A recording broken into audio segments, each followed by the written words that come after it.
La dinámica de serie que veníamos teniendo acerca del Evangelio de Marcos. Y hoy vamos a meditar en la necesidad de ser iglesia, en si somos iglesia o no somos iglesia.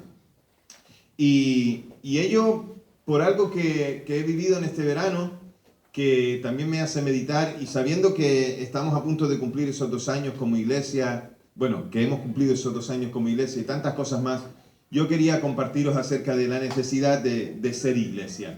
Y todo pasó porque antes de marchar de vacaciones, a principios de agosto creo que fue, me llamó un amigo, es un amigo especial para mí porque es un amigo que conocí en la adolescencia, donde él y yo buscábamos al Señor juntos en la iglesia. Y bueno, pues nuestros caminos han ido por lugares diferentes, es decir, yo he venido para la península, he estado en Madrid, estoy aquí ahora en Barcelona, y él está en las Islas Canarias todavía, pero no está en la isla donde estábamos juntos, él está en otra isla, está en Fuerteventura. Y me llamó muy angustiado porque, bueno, se había alejado del Señor, y no solamente que se había alejado del Señor, sino que no quería saber nada de él. Y la verdad que eso entristecía mucho mi corazón. Yo de vez en cuando lo llamaba, hablábamos, o él de vez en cuando me llamaba y hablábamos. Pero a principios del mes de agosto, como dije, él me llamó desesperado por una situación, ¿no? Entonces estaba muy desesperado, estaba muy angustiado, y claro, yo no le podía decir otra cosa que vuelve al Señor. ¿Qué le iba a decir si no? Cualquier consejo que le diera, además iba acompañado de algo de la palabra, algo de la experiencia en Dios. Entonces sí, le animé a que buscara del Señor. Las consecuencias de lo que hoy estás viviendo tienen que ver con tu alejamiento de Dios. Las consecuencias de lo que hoy estás padeciendo tienen que ver con que... Voy a quitar esto de aquí, no sé si se puede o no, pero lo voy a quitar porque necesito ponerme más al centro.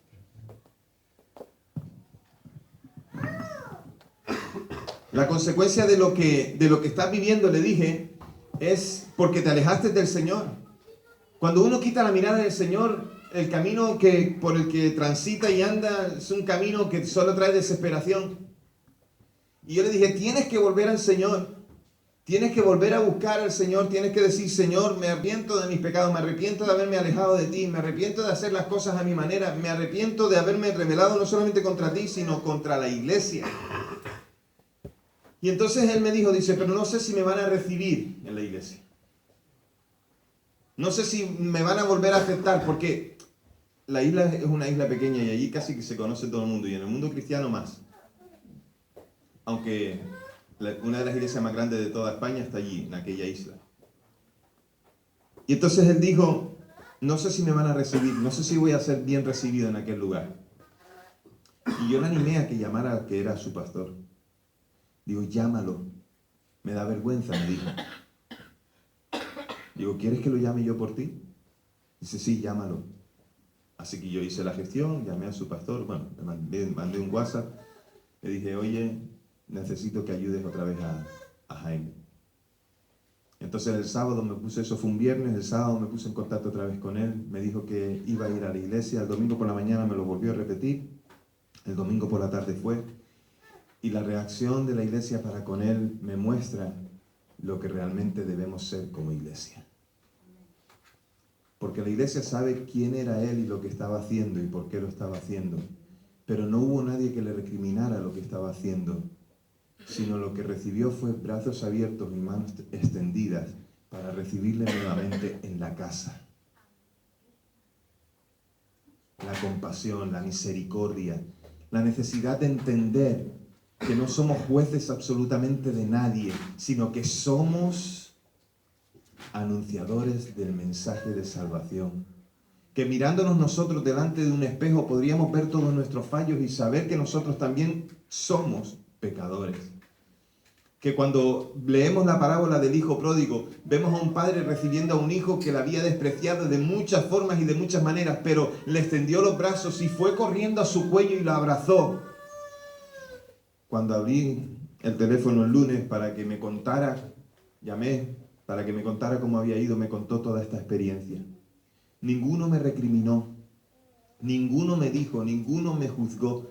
Todos me dijeron, bienvenido, qué bueno que estás aquí, qué bueno que podemos buscar al Señor juntos hoy. Esas fueron las palabras que él recibió y eran las palabras que necesitaba. Por eso ¿Somos realmente iglesia?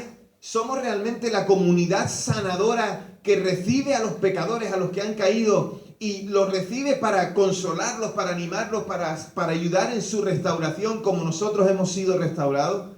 ¿Somos realmente ese lugar o ese grupo de gente, de personas que transformados por el Señor reciben a los que están caídos?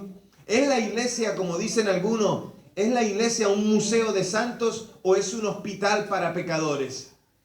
¿A qué venimos a la iglesia o por qué somos iglesia? Porque simplemente queremos exponer lo que somos y decir cuán buenos somos y cuán bueno podemos llegar a ser o cuán buenos hemos sido. ¿Por qué somos iglesia? Esa es la pregunta que hoy debemos hacernos y en la que debemos meditar. ¿Por qué somos iglesia? ¿Qué podemos ofrecer como iglesia? Y encontré un pasaje que me ayuda a entender esto y que nos va a ayudar a entender esto, que está en Gálatas capítulo 6, versículos del 1 al 5. Y dice así: hermanos, si alguno es sorprendido en alguna falta, vosotros que sois espirituales, restauradlo con espíritu de mansedumbre, considerándote a ti mismo, no sea que tú también seas tentado. Sobrellevad los unos las cargas de los otros, y cumplid así la ley de Cristo. El que se cree ser algo, no siendo nada, a sí mismo se engaña. Así que cada uno someta a prueba su propia obra, y entonces tendrá solo en sí mismo y no en otro motivo de gloriarse, porque cada uno cargará con su propia responsabilidad. El pasaje nos deja ver claramente que Pablo está diciendo necesitamos restaurar a aquel que cayó. Pero si leemos justo el capítulo anterior, el capítulo 5 de Gálatas 5, el que conoce un poquito las Escrituras sabe que es un capítulo que tiene una exigencia moral y cristiana bastante alta. Tiene una exigencia para aquel que dice que ama a Cristo y para aquel que quiere seguirle, porque la expectativa de aquel que quiere ser un hijo de Dios es grande, es fuerte. En el capítulo 5 podemos leer cómo Pablo menciona aquellas cosas que son las actitudes de la carne o el fruto de la carne, pero también menciona lo que es el fruto del Espíritu. Y lo que se espera de un cristiano es que viva ese fruto del Espíritu, teniendo a Cristo como Señor y Salvador y al Espíritu Santo morando en nosotros. Lo que se espera de un cristiano es que actúe como un cristiano. Así que, visto por un incrédulo, el texto de capítulo 5 de Gálatas podría ser un texto que sería imposible de cumplir, pero para los que son cristianos es todo un reto. Es un reto, es algo que debemos alcanzar, es algo por lo que debemos trabajar. Tenemos que cumplir ese fruto del Espíritu en nosotros. Los nuevos que se acercan al Señor lo miran como un texto para aprender, y los que ya son maduros en el Señor lo ven como un texto que es necesario consolidar. Entonces, la iglesia tiene que trabajar en eso. Para los incrédulos, imposible. Por eso no se acercan a Dios, porque ven a Dios como normas y no como el que restaura. Pero nosotros vemos a Dios como el que restaura nuestras vidas. Lo que propone Pablo en el capítulo 5 es la vida en el Espíritu a la que todos debemos aspirar. Caminar en esos parámetros. Pero ¿qué pasa si pecamos? Y este es el énfasis en el capítulo 6. ¿Qué pasa si pecamos? ¿Qué pasa si fallamos? ¿Qué pasa si caemos? ¿Qué pasa si nos alejamos? ¿Qué pasa entonces? Pues lo que pasa es que vivir en el Espíritu no es algo ideal solamente. Decir un idealismo, decir quiero hacerlo, vivir en el Espíritu es algo, ay, tan bonito, pero suena tan utópico, ¿verdad? Suena tan raro, suena tan difícil de alcanzar. Pero sí debemos saber que Pablo sabía perfectamente que no todos los creyentes lo lograrán en los momentos de su vida. ¿El qué? El ser santos completamente como el Señor, porque habrá momentos de debilidad en los que caemos. Y podremos ser fuertes en algunas cosas, en algunas áreas que con la ayuda del Espíritu Santo controlamos, pero todavía hay muchas áreas de nuestras vidas que tenemos que entregarles al Señor. Y caemos en esas áreas. Es posible que alguno pensara que habría que ser duro con los que no logran ese perfil de la vida cristiana, conforme al capítulo 5, pero conforme a todo el concepto de la Escritura. Tendríamos que ser estrictos. Y hay muchas iglesias que trabajan así, trabajan siendo muy disciplinarias, sería la palabra. Estarían siempre disciplinando a sus miembros de iglesia. ¿Por qué? Porque todos necesitan ser corregidos. Porque la vara de medir está en tener el látigo siempre preparado. El martillo para el juicio siempre dispuesto a decir sentenciado. Pero la iglesia tiene que ir mucho más allá de eso. No esperar solamente que 4, 5, 10, 20 hombres o mujeres se dediquen a juzgar a todos aquellos que están en la congregación y a disciplinarlos por una cosa y otra. Porque he aprendido además como hijo de Dios y como pastor que por mucho que disciplines, la verdadera disciplina es la que viene de parte de Dios, la que hace el Espíritu Santo en cada uno de nosotros. Puedes emplear látigo todo el que quieras. Si Dios no trabaja en la vida, no hay nada que hacer. No hay nada que hacer. Y Pablo dice, si ellos son espirituales, es decir, si han caído, pero si son espirituales, si tienen el fruto del Espíritu Santo, si son guiados por el Espíritu Santo, deben responder ante aquel que cayó, no con altivez, sino con humildad. Siempre conscientes de que cada uno de nosotros, como dice el versículo 2, también puede ser tentado y caer. ¿Podemos caer? O tú eres como los fariseos aquellos que estaban intentando juzgar a la mujer adúltera, que estaban dispuestas a coger la piedra y tirarla. Porque Jesús les dijo, alguno, el que esté libre de pecado, que tire la primera piedra. ¿Y qué hicieron todos? Dejaron las piedras en el suelo y se fueron. ¿Acaso puedes juzgar tú a otro porque ha pecado? ¿Acaso no pecas tú también? ¿Acaso siempre con facilidad vemos la viga, la paja en el ojo ajeno, pero no vemos la viga en el nuestro? Somos muy rápidos a juzgar, pero a juzgar al otro y no a nosotros mismos. Somos muy rápidos para examinar a los otros y no a examinarnos a nosotros mismos. Y Pablo continúa el pensamiento y lo generaliza un tanto, lo generaliza un poco más. Restaurar a un creyente que ha pecado es solo un ejemplo de la obligación más amplia que tienen los creyentes de llevar las cargas los unos de los otros. ¿Hay alguien que pecó? Pues tenemos que restaurarle con mansedumbre. Y hay que levantarlo y llevar las cargas los unos de los otros, apoyarnos unos a otros. Hay quien dice, no necesito la iglesia, o ¿quién dice que por no congregarme no estoy en comunión con Dios? Déjame decirte que si tú no te congregas estás más frío que un témpano de hielo, que un bloque de hielo. ¿Cómo vivir la fe si no es en comunidad? La fe se vive en comunidad, eso nos hace ser iglesia. Por eso nos necesitamos unos a otros, aún soportándonos unos a otros con nuestras pruebas, nuestras faltas. No soy del agrado de todos, ni todos son del agrado mío, pero todos nos amamos superando todas esas cosas conforme a lo que nos dice Primera de Corintios. Cualquiera que se opone a estas cosas, pensando que está por encima de las debilidades del otro y por encima de los otros, ¿saben qué es lo único que hace? Engañarse a sí mismo. Ese deseo de decir, soy mejor que el otro. El espejo donde mirarte no es el otro, el espejo donde mirarte es Cristo. Y entonces ahí podrás ver que tienes muchas carencias. No te mires en el espejo del otro, mírate en Cristo. Pablo describe el acto de llevar las cargas de los demás como cumplir la ley de Cristo en el versículo 2. Como cumplir la ley de Cristo. Y está claro que Pablo es condescendiente con el que ha pecado. Porque hay que ser condescendiente con el que ha pecado. Eso no significa permitir el pecado. Eso no significa promocionar el pecado. Hay que ser condescendiente con el que ha pecado. Y a su vez, Pablo sabe que hay que mantener la dignidad de la vida cristiana. Porque mantener el ideal del capítulo 5 de Gálatas, wow, es difícil. Es complicado. Muy complicado. En sus palabras podemos descubrir que hay una necesidad de arrepentimiento y disposición de cambiar. Si no estás dispuesto a tener arrepentimiento, entonces, ¿qué es? No podemos hacer gala del pecado, porque después están los otros. Están los que consienten el pecado, pero también están los que hacen gala del pecado.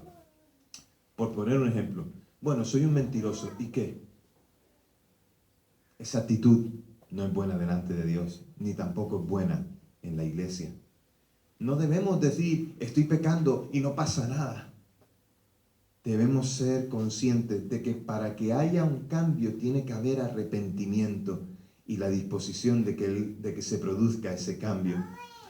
Pablo estaba preocupado Pablo estaba preocupado en que seamos conscientes de las cargas y debilidades de los demás. ¿Eres tú consciente de que el que está a tu lado tiene debilidades? ¿Por eso peca? ¿Eres consciente de que necesitas tu exhortación y tu palabra de ánimo? ¿Eres consciente de que necesitas tu estímulo, al igual que tú también lo necesitas de otros para ti?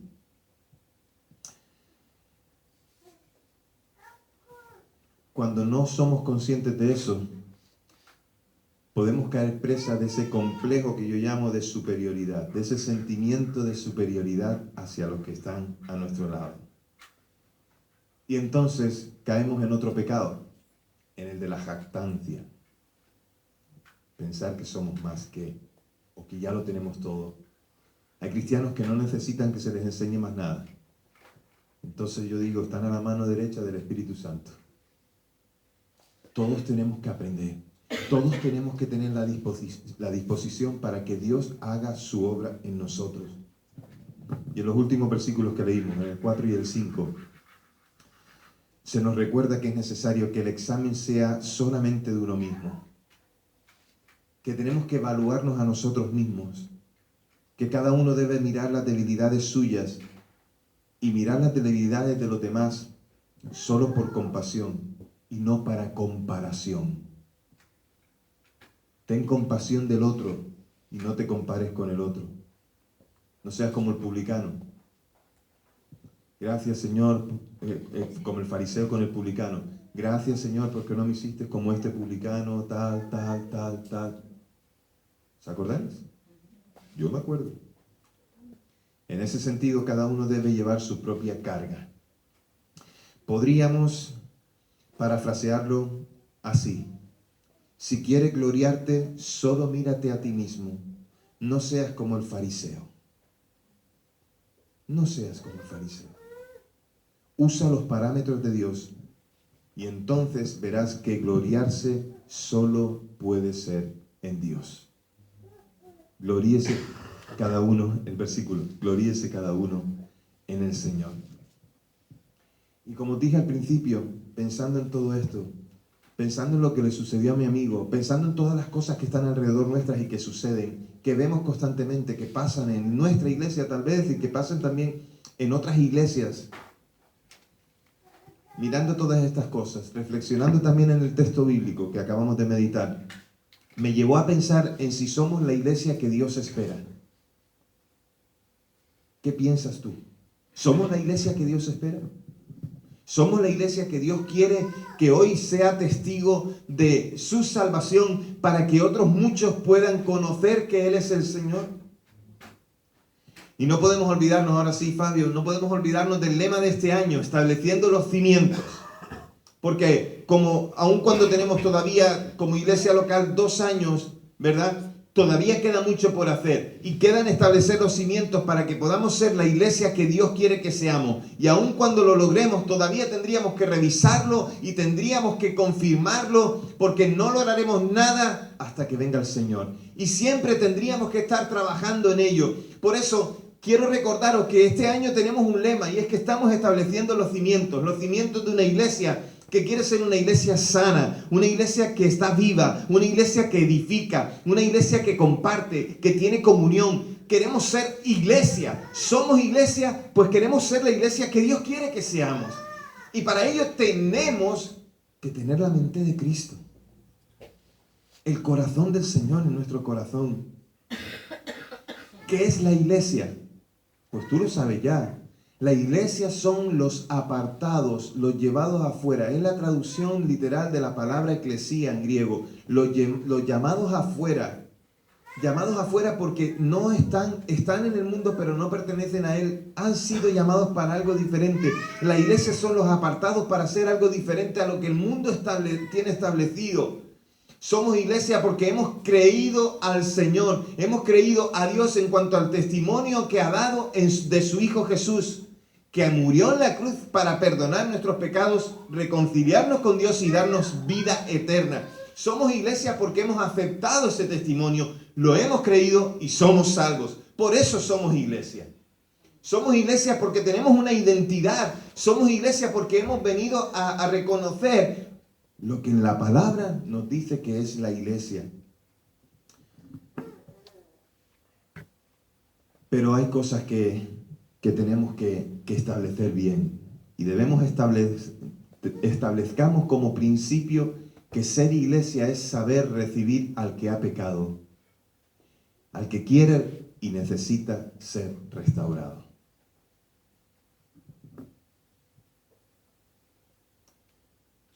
No señalaremos al pecador, porque si señalamos al pecador necesitamos estar señalándonos constantemente uno a otro. Al que entra por la puerta se le recibe, haya lo que haya hecho. Se le predica el mensaje de salvación y se le enseña lo que la palabra dice. Solo esperamos que el Espíritu Santo haga la obra y que la persona responda a eso. El que quiere seguir pecando puede, pero pedimos que nadie incentive el pecado entre nosotros. Y lo que haremos es restaurar a aquel que quiere. Tan sencillo. Hago un plato de comida, hago potaje de lentejas. Dice el refrán que el que quiere las come y el que no, las deja. Hacemos plato de lentejas. Quien quiere comer las come. Ahora no nos impida a los que las queremos comer. No nos impidas disfrutar del plato de comida porque a ti no te gustan las lentejas. Me parece muy bien. Y quien dice lentejas dice filete de ternera o dice bacalao al pil pil. Da igual.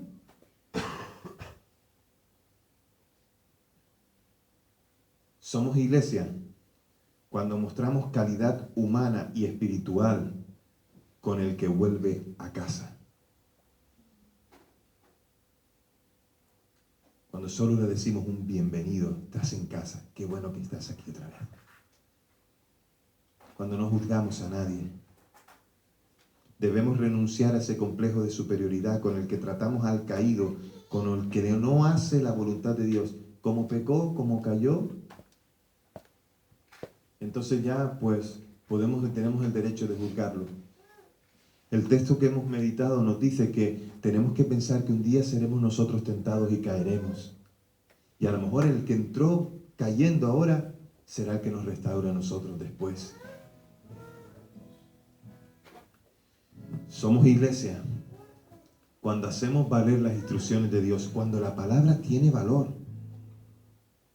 Somos iglesia cuando hacemos valer las instrucciones de Dios y no nos saltamos aunque una persona caiga. Y aunque la persona sea tan íntima a nosotros y la querramos con todo nuestro corazón, aun cuando cayó, no podemos justificar ni su conducta, ni podemos retorcer la palabra para acomodarla, y tampoco podemos esconder la verdad en Cristo.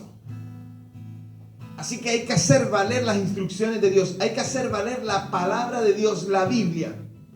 Y quiero mucho a muchas personas, pero cuando pecan, pecan, y tengo que señalar el pecado sin pretender ser juez. Somos iglesia cuando nos miramos al espejo de Cristo para ver nuestras imperfecciones y sabemos que Dios está trabajando todavía en nosotros. Dios está trabajando en nosotros. Mírate en el espejo de Cristo, allí vas a encontrar todos tus fallos. Si te miras en el espejo del que está enfrente o el que está a tu lado, wow, puede que te encuentres que eres mayor que o superior a lo mejor incluso te encuentras que eres menor. Pero si te miras en Cristo es el mejor juicio, es el mejor espejo, es el mejor lugar donde tú puedes decir, ¿a quién queremos imitar sino al Señor? ¿A quién queremos hacer que su voluntad sino la del Señor? Cuando nos miramos en el espejo de Cristo e identificamos nuestra realidad, ¿sabes cómo se llama eso? Humildad. Humildad.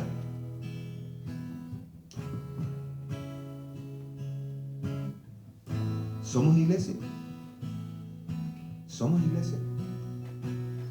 Pues yo creo que hay una iglesia que Dios espera. Y te voy a decir cómo creo que Dios la ve en esa iglesia. Somos iglesia porque somos un hogar que ofrece calidez y seguridad y no un hotel de lujo que ofrece servicios. Somos hogar. Por eso la gente vuelve a casa y se les da la bienvenida y se les abraza y comen en la mesa con nosotros.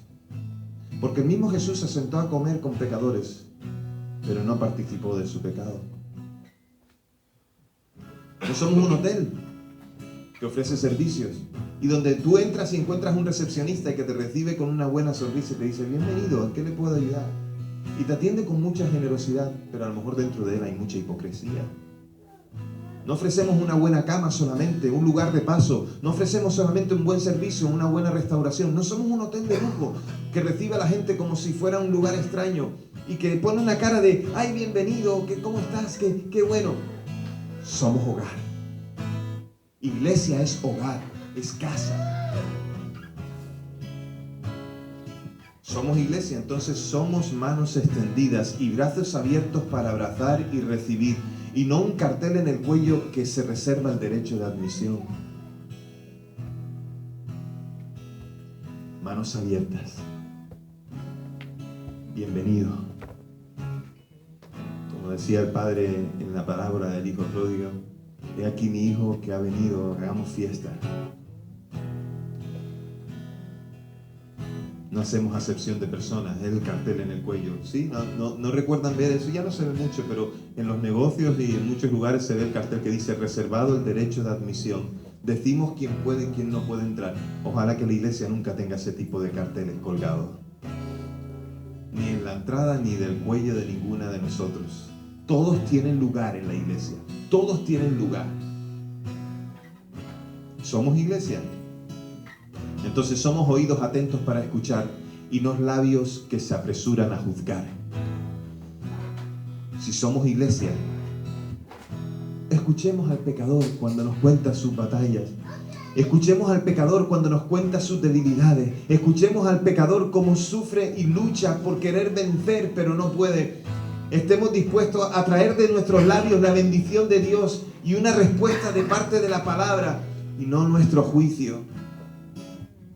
Vuelve al Señor es nuestra mejor frase. Vuelve al Señor, del cual nunca debiste alejarte. ¿Somos iglesia? Entonces somos generosos con el que lo necesita y no prestamistas que reclaman al que se le dio. La iglesia generosamente tiene que dar amor, dar cariño, dar paz, dar perdón. La iglesia tiene que entregar pasión, tiene que entregar también pues comida si hace falta, casa, ropa, abrigo, cama.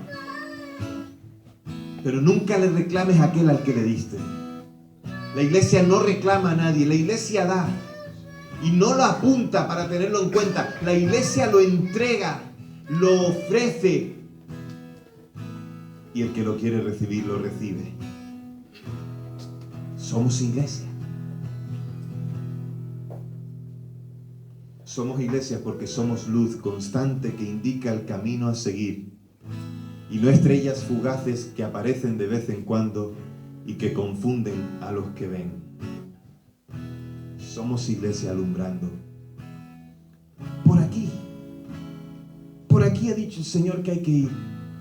Luz constante, luz que alumbra, luz que le dice a los perdidos: aquí está el lugar, aquí está la cruz, aquí está Cristo. Y no iglesia que aparece y desaparece confundiendo a los que están alrededor. Una vez soy santo, otra vez soy pecador, una vez me comporto bien, la otra vez me comporto mal, una vez digo esto que agrada al Señor, la otra vez maldigo que desagrada al Señor. ¿Qué tipo de iglesia debemos ser? ¿Qué tipo de iglesia debemos ser?